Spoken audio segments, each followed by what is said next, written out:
Hello, everyone, and welcome back to episode 2 of Planet Sport.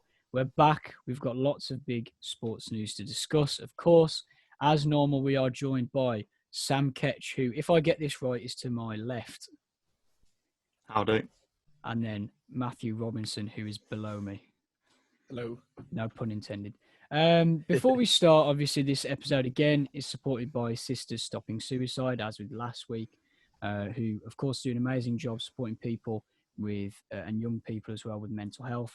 They're always free to message on Instagram. So if you are suffering and you need some help, or you know someone who is suffering and needs some help, then you can always drop them a message on @itsok.need-to-talk.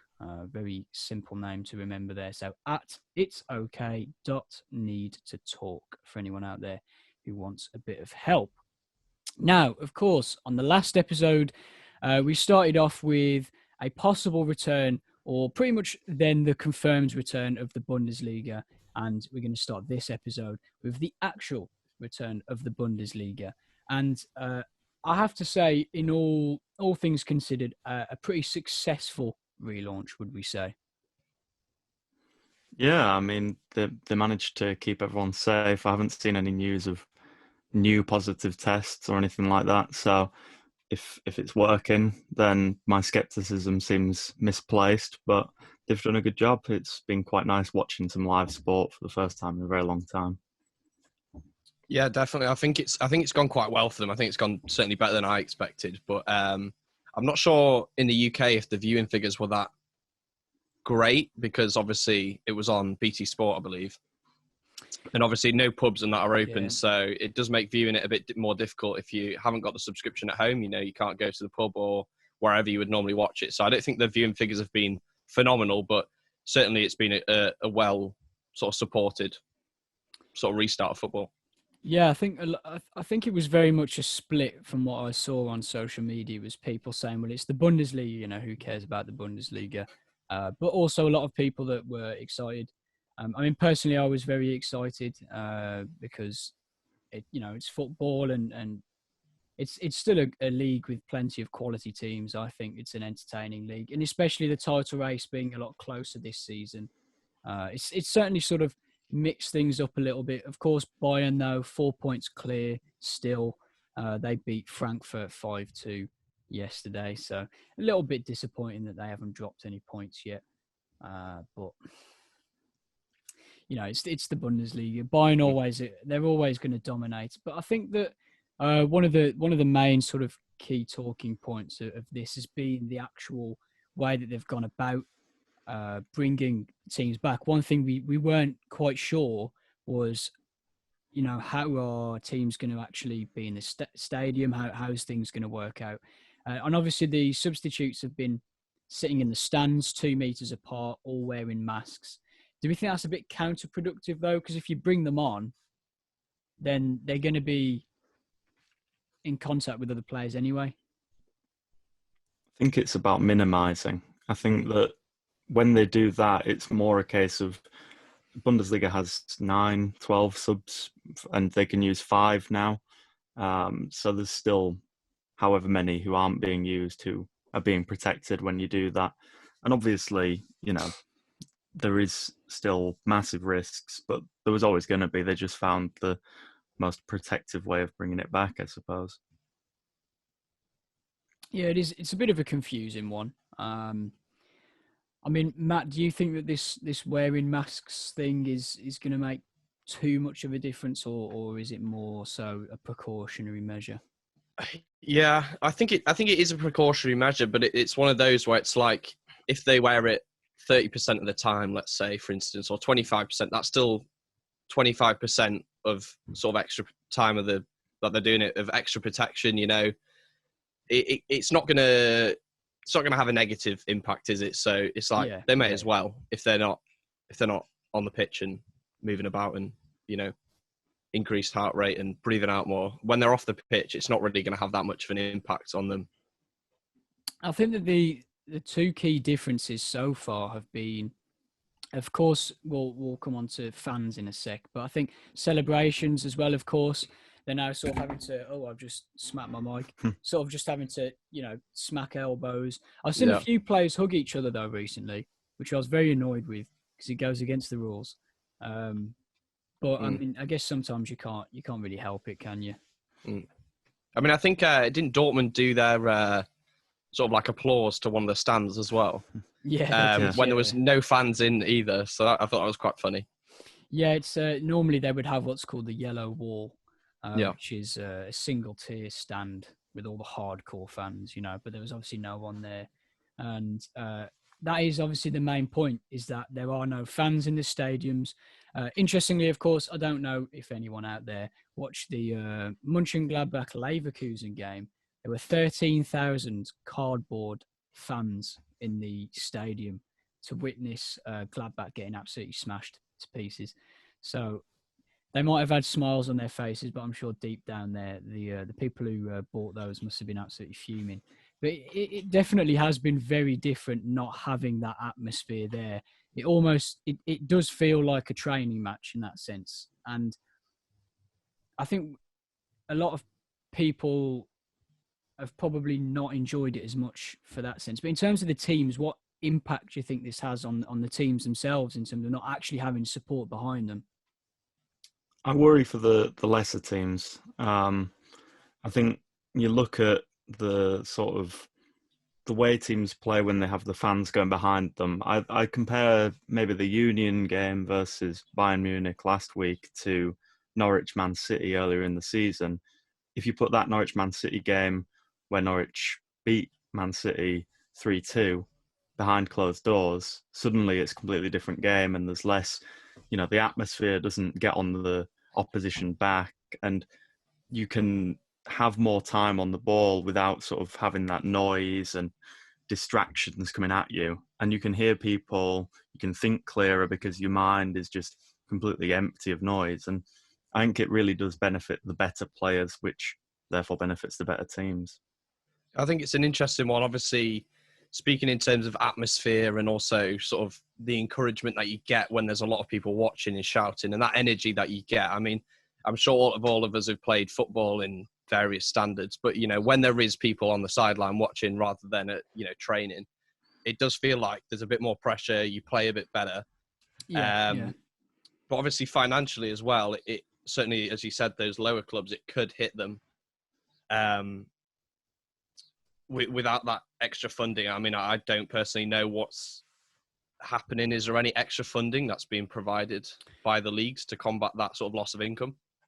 So far, I don't think so. Of course, they will get sort of extra money from BT actually running the games themselves. They'll get more TV revenue.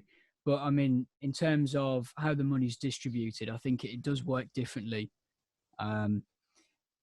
It'll be interesting to see if the Bundesliga does come up with something. I doubt they will, but they could maybe come up with some sort of way to give clubs some form of money back. But I'd imagine that the TV revenue could help in that sense. Maybe them coming back before all the other leagues do could give them that sort of boost. But we're talking about fans, and I think Union Berlin as well, one of the newly promoted sides, of course, well known for their sort of their hardcore fan base, with the banners and flares and amazing atmosphere at some of their games. Of course, they played Bayern Munich the other week, which would be a massive game for them. It's a huge game. But with no one in the stadium, it just doesn't feel that way. And then in the end, all you have is just 11 versus 11 players on the pitch, and there's no two ways about it. It's, the better team wins pretty much. Because there's no extra motivation for those players. And it's not to say that they're not motivated, but we always say that football is nothing without fans, and I think this has proved the case. Fans do make a massive difference, especially if you've got your backs against the wall, and you've got your fans roaring you to get forward or applauding you or cheering. It's a lot different to you being backs against the wall and just have your coach yelling at you in dead silence. It's a tough one. I do agree. I agree with Sam in saying that I think that the bigger teams or the better teams will benefit from this because they can just get on with it, do their usual thing. They know that they have the better teams. So I don't think it would be much of a surprise to see the top four pretty much stay the same, because those better teams are just going to, I think, consistently get better results. They've got that momentum as well, and it's those sort of teams that perhaps might thrive on the atmosphere don't have that atmosphere to then give them that extra boost to get up to that level. Yeah, precisely. And of course, if we're talking about teams, we have to ask the question, because we didn't ask this last time out. Who are you guys supporting? It's the big question. Everyone's been hopping over from English teams to German teams. So I want to know, and the people want to know as well, who are we following? Well, I mean, there's now a special link between Bayer Leverkusen and Hull City for their Connect 4 match back in the first couple of weeks of lockdown. So I stuck myself to them just because of that. I mean, it's plenty good reason, to be fair. Matt, what about you? I mean, I like an underdog. So like Union Berlin, I mean, I've heard a lot of people talking about them and a lot of people fancied them when they were coming up, and I've seen a lot of support. I mean, I can't say I've watched a lot of Bundesliga football, I'll be honest, but certainly seeing them come up and, supporting the underdog rather than, I don't want Man City to win because they're always at the top. So I like the underdogs like Norwich City, etc. I'm a Newcastle fan myself. Oh, right. So yeah, we're dog shit. So you'll enjoy. Well, if this new owner could be, you'll enjoy my could change it. You could enjoy my video on the Newcastle takeover. Oh yeah, Tom Parker YouTube channel. Thank you. Shameless plug. Shameless plug there. Yeah, I went with RB Leipzig. So German people probably hate me, because German people hate Leipzig, because of the whole Red Bull ownership and the 50+1 rule. But we won't get into that. It's a very different discussion. But yeah, personally, I went with them because they have the youngest coach, or the best young coach in Europe, in Julian Nagelsmann, who I think he's like 32, 33, something like that, and he's managing a Champions League club. So, and he got the best of Jose Mourinho, so that scores points in my books. So yeah, that's mainly the reason why, and they've got a young team as well. But yeah, of course, just closing a draw there. Yeah, of course. It's definitely been interesting seeing a lot of people hopping over to the Bundesliga. I saw someone call Kai Havertz a generational talent who could beat Kaka's legacy, which I thought was quite funny, because it was like, well, it'd be interesting to see how much Bundesliga football he's watched before this whole thing happened. But we're moving on from Bundesliga. We actually have La Liga. Finally, some news from Italy and Spain. These are the two countries that we've all been waiting for, really. And by all, I mean barely anyone. But it's been, obviously, France have already cancelled their leagues. Premier League set to return. The Bundesliga's returned. So we were sort of waiting on La Liga and Serie A. Serie A is still sort of up in the air. But La Liga has been confirmed, I think, to return on the 8th of June. So pretty soon we could be getting Spanish football back. And of course, the Premier League could be returning on the 8th. I think it's probably between the 8th and the 12th of June. So do we think that maybe because now obviously we're seeing a lot more leagues returning who have been patient, right? And, sort of tried to wait it out. Do we think that the French league were actually too hasty in cancelling their season? I think they've certainly opened themselves up to a lot of legal dispute. If the other nations that, including this country where we've handled it, perhaps not as well as other countries that are now returning, they will have a lot of teams turn around and saying, well, we've been relegated on the basis of you cancelling it short, when we could have maybe brought it back a month later, 2 months later than when you made that decision. Yeah, I mean, I think it's an interesting one. I mean, them making a decision so early might help some of those clubs, plan for the future. If the Premier League, it was all a bit up in the air and no one really knew what was happening for, a good month or two.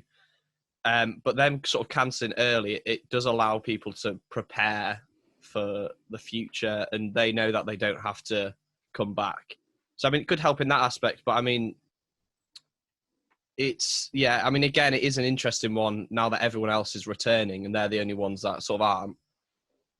I mean, as you say, the relegation and that sort of thing, it is a difficult one. It's going to be a difficult one for them to handle. Yeah, I mean, they could potentially lose a lot of money, and I think the fact that they're sponsored by Uber Eats probably doesn't help. I can't imagine, that they get absolute bucket loads of money from that. But I think that it's a tough one because, of course, I think it was it Stade Rennes or the club that Eduardo Camavinga plays for. They were given Champions League football, I think, finishing in the top 3 or 4.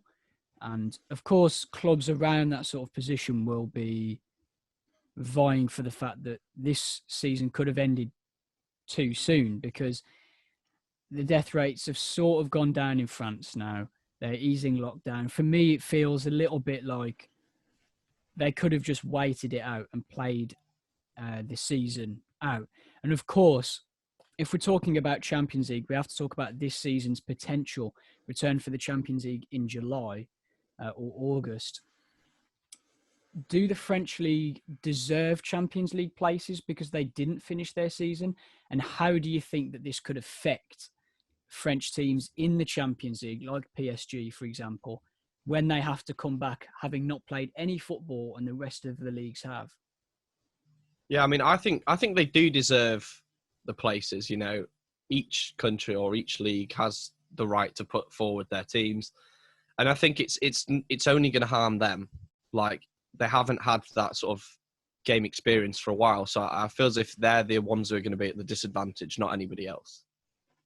Yeah, and there were other leagues that stopped early, some that, postponed, whatever. I think to turn around and say, look at a PSG, for example, if we were to, take them out of the conversation just because of a decision the league made, you're punishing the club on something that they perhaps weren't even privy to the conversations of. And I think it's interesting that they're talking about finishing this season's Champions League at the back end of the summer, because obviously it's something we've not really been discussing, but how they're going to manage the process of getting teams to other clubs, other countries, and getting them safe to then, play the match and whatever else. It only takes one carrier on the plane when they travel for that entire game to suddenly be in jeopardy. And then you're questioning, how long can we keep postponing it off for? Well, I think that's the biggest question, isn't it? It's because they want, UEFA said that they wanted the domestic seasons to finish by July the 31st or June 31st. And I think it was July 31st. So that they could basically just romp through the tournament in 2-3 weeks and have it done by mid to late August. And for me, obviously, travel is the biggest question, because the biggest question, the biggest problem at the moment is we just don't know. This could easily just die away by August. I think a lot of countries are on their downward sort of spike now, and we're in May. So you could say, well, by August, it could be better. But by August, we could have started a second wave. We could have, something could have happened where travel still isn't allowed. We don't know what the travel restrictions are going to be. And even when we do come out of lockdown in July, that doesn't mean that we're going to be able to go to different countries, because I think on the travel thing, the interesting thing is that countries are making their own decisions. They're not including countries within the same organization, such as the EU. So in this country, obviously we're not in the EU anymore. We made our decision that it's 14-day quarantine from June the 8th. If the Champions League comes back and that's still enforced, you're looking at a team having to arrive 14 days before a fixture. I mean, it's the same in France as well. Yeah, that's in 14 France days, now. so. Yeah, but then you look at somewhere like Austria, if they had a team still in the Champions League, for them it's you sit in the airport, socially distanced from everyone else. get tested, and then wait for your result to determine whether or not you need to isolate or not. So if they can find a way of getting clubs to all endorse one specific policy and getting the governments to agree to it, which may end up being a financial compromise for someone, then I wouldn't mind it coming back and being played out, because otherwise we just keep them waiting and waiting and waiting for it to finish, because UEFA won't give up on trying to finish it. There's far too much money involved. I think one of the things they might do is, obviously we've seen them getting tested, all the players and teams and staff getting tested quite regularly.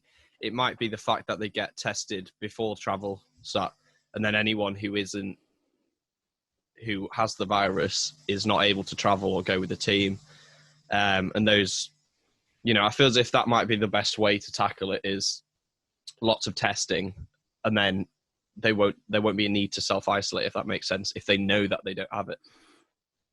Yeah, I think that was it was one of the points I was about to bring, was that each country has their own sort of different set of rules. So it's like, well, how would you make that work logistically? I think it's going to be difficult for clubs to, let's say, go to Greece or for example, obviously Wolves have Olympiacos, so they'd have to come here, right? Now, assuming, like Sam said, that we still have the 2-week lockdown quarantine, or the 2-week quarantine rule, then it makes things a lot more complicated, because then it's like, well, how are we going to finish the tournament in 2-3 weeks if some games are going to be on hold? And then it's the question of, well, if the clubs have to travel 2 weeks early, then what if their season isn't quite finished yet? Because if you want to start in August, then that means that if you have to travel 2 weeks early, you're still going to be traveling when you plan your domestic campaigns. So then that messes up the domestic campaigns, and then it would be difficult for them to return, because they'd have to quarantine again before they could even play out the rest of their domestic games. So I think it would be interesting to see how the governments actually work with the leagues themselves. For example, with La Liga coming back, with the Premier League coming back, Bundesliga, they could maybe have different rules for football than they do for the rest of society. For example, they're not exactly socially distancing in football, are they? You can't socially distance. So that in itself is a different rule to society. So yeah, I'm sure that there'll be different ways of doing it. I was going to say, I think they've already given up the prospect of keeping the standard rules in place when they bring football back. But I think you have to look at someone like UEFA and wonder just how important their role is in actually talking to these other leagues, because France made their own decision, cancelled early. Somewhere like Germany, Italy, us, we've all made decisions to wait until it's safe to come back. Is it not partially their responsibility as the governing body of the European nations to help make those decisions and sort of say, well, if you wait on, if you give it this long, we'll give you this long, then you can have all of these logistic challenges that come from countries making their own decisions go away, because UEFA have stepped in, got on top of it. And you do just have to wonder, perhaps they were a bit too slow or didn't understand their responsibility. I mean, to go back to the Champions League, could it be the case that the teams that are still left, all of those games are played in one country or one place? But does that kind of, I mean, the thing that's great about the Champions League is that it's kind of everywhere, that you see these big teams going to sort of potentially smaller teams. Does that, if they were all played in the same place, does that sort of ruin part of the element of the Champions League?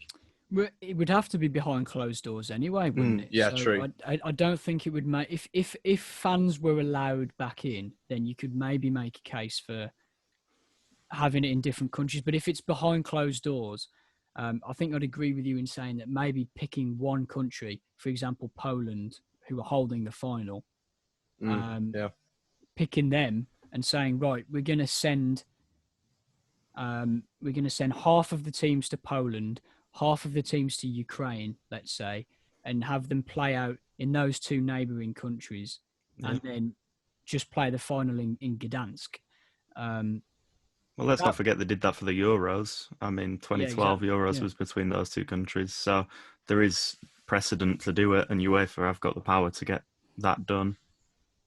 Yeah, of course. Then you have the issue of, well, you know, you can't play at your own stadium and stuff like that. But on the contrary, it's Poland and Ukraine. There's no Polish or Ukrainian teams in the Champions League, so it is neutral. So you would have then neutral venues where players can socially distance. They can stay in the same countries. Whether you would be allowed to travel between Ukraine and Poland would be a case. But from what I've seen, they haven't been hit too hard by COVID-19. So you could, I think that's a perfectly reasonable suggestion to have those two countries sort of co-host the sort of the behind closed doors. But then you have the question of, if we're talking Champions League, you have to talk about Europa League. Now, there are a lot of teams in the Europa League from different countries. You know, you've got Portuguese teams, you've got English teams, Greek teams. There's a lot more variety in the Europa League. So then, if you have the Champions League coming back, it's pretty easy to bring the Champions League back. But the Europa League, I think, will cause problems because there's just so many different countries or teams from different countries left in the competition. So I think we're probably right saying that the Europa League is going to be very much a headache for UEFA. Right. Okay. Yeah. Right. So we're coming up to sort of the halfway point now. So we're going to move on from football to boxing.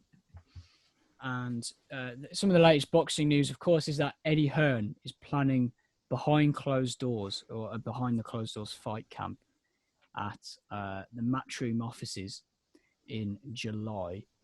So the couple of questions, obviously fairly similar, I guess, to UFC in that sense, is it a money-oriented move?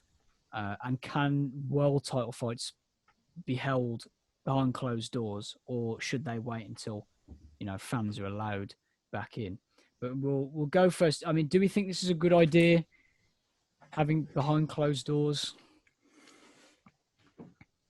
Eventually, it has to come back. Eventually, they have to make a decision about all sports. I suppose boxing is another one of those, close quarters. I mean, literally, it's a contact sport. So you do have to wonder, perhaps the safety of it. But at the same time, we've just been talking about football, which someone could make the case that, that's a bit less safe in the current climate than boxing. Yeah, I mean, I think it's similar to UFC in the sort of, I mean, perhaps there's slightly less like really close contact with sort of, obviously you can't do any takedowns, etc. But I think it obviously is a money-oriented move, similar with the UFC, because it's not like they're in the middle of a season that needs finishing off to progress forward in the sport. These bouts take place, and then that's kind of the end of it. There's not like it's a running like season or whatever that needs finishing. So, but yeah, the sport does need to come back. Live sport will come back eventually, and these organizations need to be around and have the money to kind of carry on once we can. So, I mean, if they can do it safely, like the UFC perhaps have, then yeah, I mean, I think it could be a good idea to start that gradual reintroduction of live sport.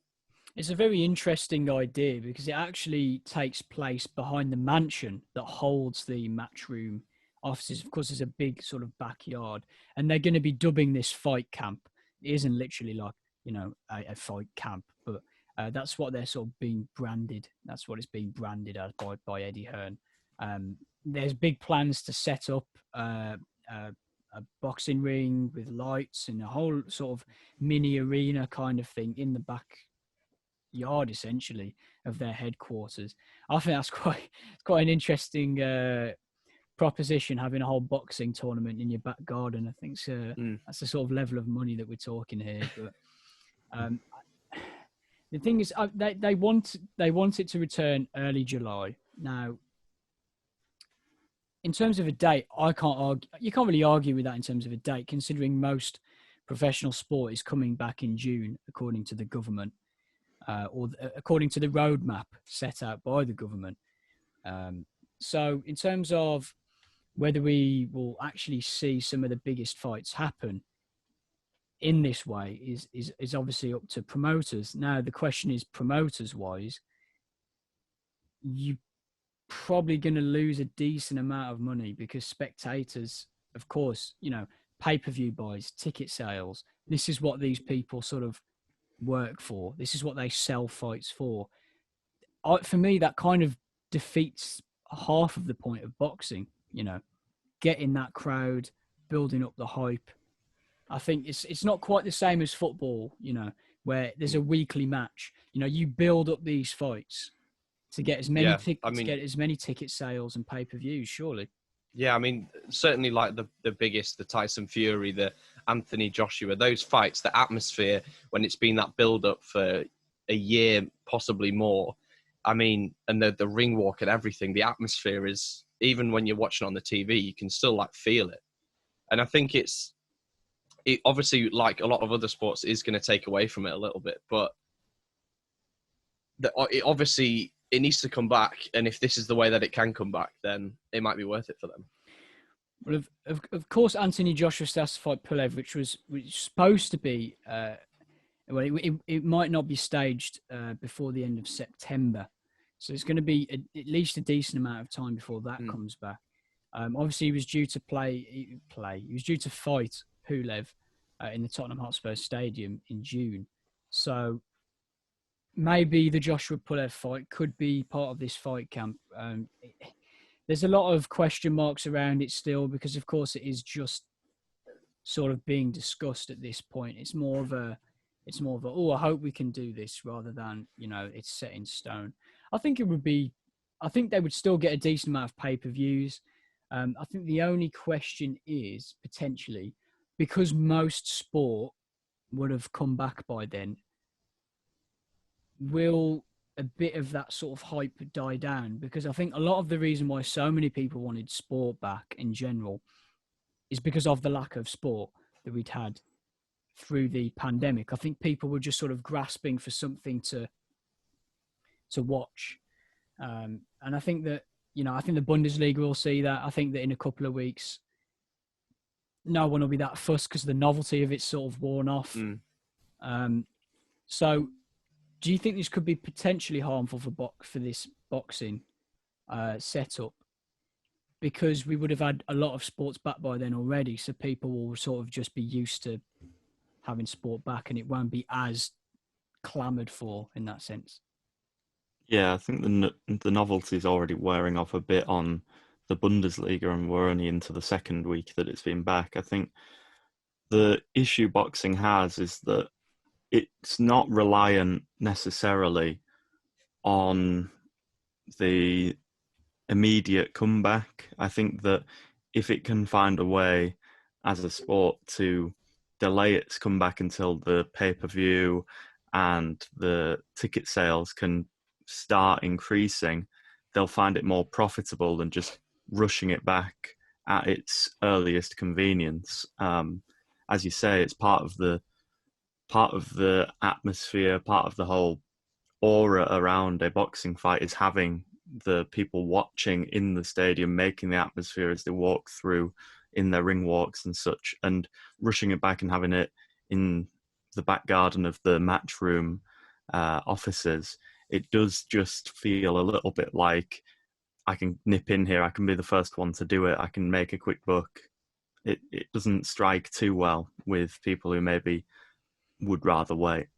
Yeah, I mean, I think it's interesting, like the Bundesliga, obviously it's had this sort of first sport back sort of hype around it, but I think when you look at the Bundesliga sort of viewing figures normally would probably be lower than the figures for, say, a big fight, like a Joshua fight, a Fury fight, or any sort of title fight, which is really going to draw in those numbers. So whilst that sort of whilst the sort of novelty of live sport being back might be slightly worn off by that point, still the return of boxing is still going to have that draw, and especially if they can pull off a big fight, whether that's a Joshua fight or sort of any of the title fights, I mean, that would still draw, I think, a big enough audience to sort of justify it financially and also for the sport as a whole. Yeah, I think boxing's certainly been a much bigger sport. I think with the rise of Anthony Joshua, I think British boxing sort of making that sort of comeback at the moment. So it'll be we'll have to wait and see if it works. I'd personally love a boxing tournament in my back garden, but I don't think that mine's big enough. So I'll never see that dream realised. Have you seen that video of someone set up a boxing ring outside a pub in like Newcastle or Sunderland or somewhere, and there was like about 200 people there with like these like random boxers just in like pair of shorts and just going at each other in the car park of a pub that was closed down.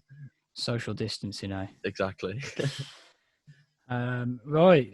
I mean, to be fair, I haven't seen that, but it sounds like a decent bit of fun. But I personally wouldn't want to risk being around that many people. No, I wouldn't be there myself. Bit too much of a risk for me. But if we're on about, we'll move on to the last topic now, which is we're going to shoot some hoops. We're going to go to America. Now I'm terrible at basketball because I'm about 4'2", but the NBA could be coming back. They have confirmed talks about hosting the rest of the season. Get this. At the Worldwide of Sports Complex in Walt Disney, Florida. Woo! So if you love Disneyland and you love basketball, this is the story for you, because I mean, it must be great for the players. It's a trip to a theme park, and they get to play sport as well. So they could be, shooting 3-pointers all day long, and then they could go on, they could go and visit Mickey Mouse. 2 hours later. I think it's quite a nice idea. In all fairness, I don't actually know much about Walt Disney Florida or Disney World Florida. I know the Paris one because I've been to that one, but I didn't actually realise that there was a World of Sports complex at the Florida. Yeah, I mean, the sort of Disneyland Paris is massive if you've been, but I mean the one in Florida is like humongous, and it's got all this accommodation. So realistically, I think that's quite genius, to be honest, because the park is completely closed for like the long future at the moment. I mean, that got closed down quite early, and there's no plans of it coming back. So they've got all this accommodation which can be used for all the teams. They've got so much space because the park is so big, and then obviously if they've got this complex where they can play these games, I mean, and all the broadcasting can stay in one place. You don't need a large sort of broadcast team. I mean, in my opinion, that's a genius idea if they can get that sort of into action. I mean, I think they want to sort of have that all confirmed within sort of the next month, I believe. But that would work quite well for them. I guess the only question would be, is isolating teams the best way? Because if we're talking about sports that have come back, team sports, right, football, they go for the games and then they go back home. Keeping the teams at Disneyland for, what, like a month maybe? I'm not really sure how much is left of the There's NBA. loads of the season left, I think. It's because obviously they'll still have the finals and everything, won't they? Yeah. Playoffs, yeah. So I there don't is think that, they're at the playoffs yet.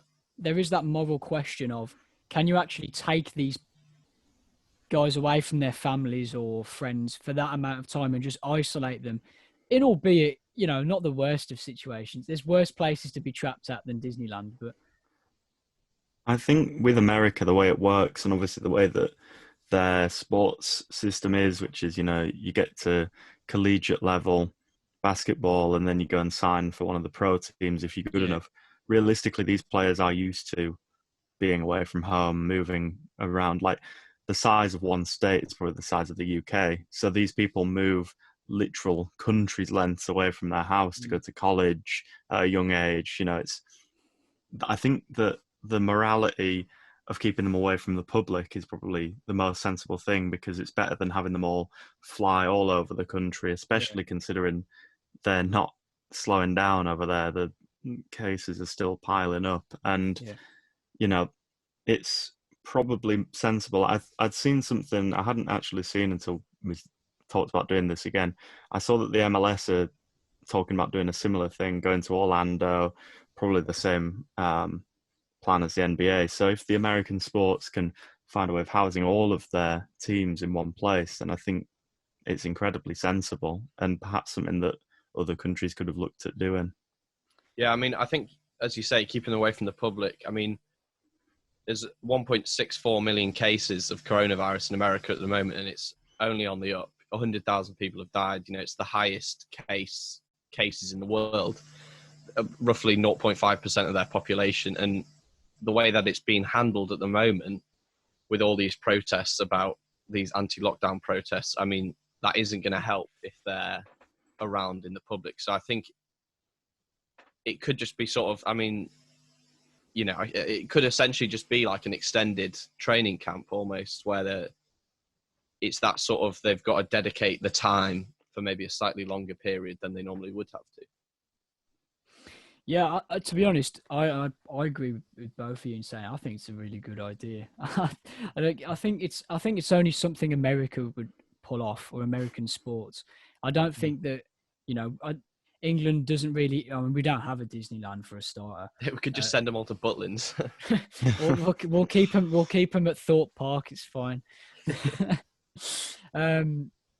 Yeah, Butlins actually. Yeah, that would be a good idea. We torture them with some really bad circus performances. I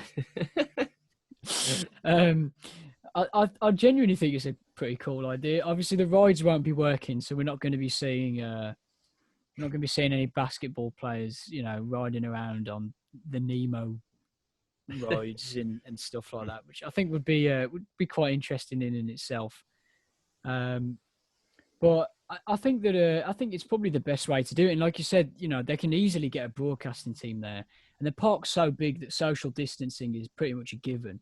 I mean, unless, you know, you could give certain sectors of the park to each team, maybe, you know, staying within this sort of area. I personally, I think the problem is obviously with American sports coming back is the fact that they're nowhere near recovering from coronavirus at all. They're still trying to figure out how to actually slow it down. I think Donald Trump, what was that drug that he was taking? Oh, it was ridiculous. Long name. It was some sort of malaria drug that he said to take. And a study came out the other day saying it actually causes more deaths. So they're still trying to figure out how to actually combat the virus, let alone stop it. And of course, there's been plenty of protests that the lockdown infringes upon their rights. So there's a lot of people still going out and about just to sort of defy the government in that sense. It's a dangerous place to be, I think, at the moment. And I think bringing sport back, I think that question of taking them out of that public sector and putting them into a private place where they can just get on with it, sort of, you know, just get their seasons going, of course. Then I think I would agree with both of you in saying that morally, it's actually probably the best thing to do, rather than having them play at their own stadiums and travelling, especially with what's going on at the moment. But obviously, the biggest and probably last question is how successful do you think this will be? Because obviously, it's going to be behind closed doors. And I think NBA games, you know, they tend to be a spectacle. You know, you'll have the cheerleaders at the start, you'll have the concert.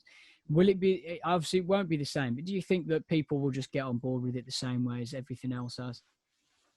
Yeah, I think with Americans getting their number one sport back, whether that be this or American football, for them might ease them into listening a bit more and making them stay home, something to do, something to watch. I think that actually the interesting thing won't necessarily be how they change from the spectacle it is usually with the cheerleaders and the ring walks and everything like that they do in basketball, but how intense it is, because it's a very high pace, constant back and forth sport. So it'll be interesting to see how they've kept their fitness up and how much intensity they actually keep on without that constant push from the huge crowd that they get. Yeah, I think another thing would probably be training as well. I can't imagine training will be too easy because there's to be honest, I don't really know how big this world, this wide world of sports complex is. I don't really know if it's 5 courts. You know, it's probably a decent size, you'd imagine. So whether it actually works or not is yet to be seen. But I think that it's definitely the most unique idea I think we've seen for the return of sport. Obviously, we did have something similar for football that people were saying for St George's Park. You know, all the there's like 13 pitches there, so we could have had the Premier League being played out there. Something similar, teams staying in hotels and whatnot. But yeah, if only we had Disneyland London or something. You know, maybe then it would work. But you know, we'll just have to wait and see. But that will bring us to the end of episode 2. Thanks for joining us. Obviously, tune in next time. Thanks for joining me, Sam and Matt. Hope you've enjoyed. Yeah, cheers for having us. I've enjoyed it. Me too. So yeah, okay, right. We hoped you enjoyed the episode. A bit of fun with Disneyland. If you want to visit Disneyland anytime soon, then you won't be able to, which is a shame. But I think football would be a lot more entertaining at Disneyland Paris or Florida, wherever. But thanks so much for watching this episode 2. We hope you enjoy it, and we hope to see you soon. Bye. Thanks. Right. This world of sports is crazy.